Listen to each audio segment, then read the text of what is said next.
Facebook group contractor dalam Facebook lah. Okey, hari ni kita nak cerita sikit pasal marketing dalam grup-grup kontraktor yang ada banyak dalam Facebook tu kan. Zaman-zaman saya dulu tak ada marketing online ni kan. Masa saya buat mula-mula dulu 20 tahun tu tak ada online marketing ni.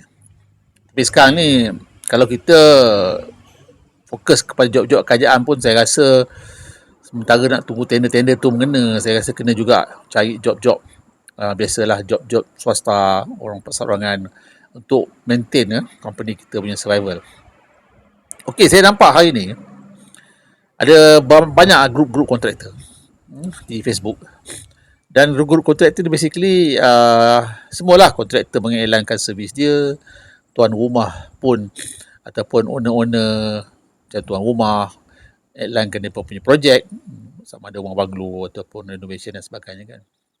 Cuma saya perasan contohnya kalau ada satu tuan rumah, dia iklan dia punya nak buat rumah tu, yang respon tu sikit punya banyak kan, 30, 40 punyalah ramai kontraktor respon. Saya nak tanya korang, mungkin korang ada pengalaman kan, kau rasa efektif ke benda ni kan?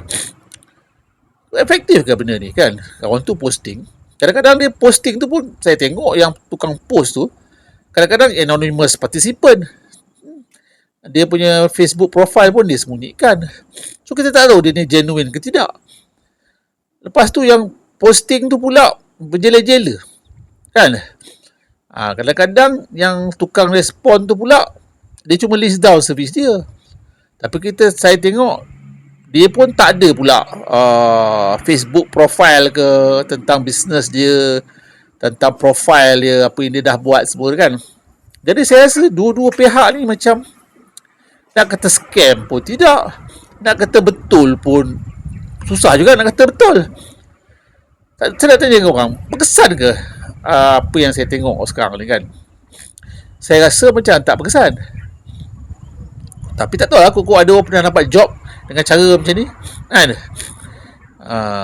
Jadi iyalah, orang yang post dia ada projek tu pun belum tahu genuine ke tidak kan. Lepas tu kita pula yang bagi respon tu, kalau kita mengharapkan projek, respon lah, jawab WhatsApp lah semua kan, tah ya atau tidak projek dia, tetap nak tengok harga je dengan kita.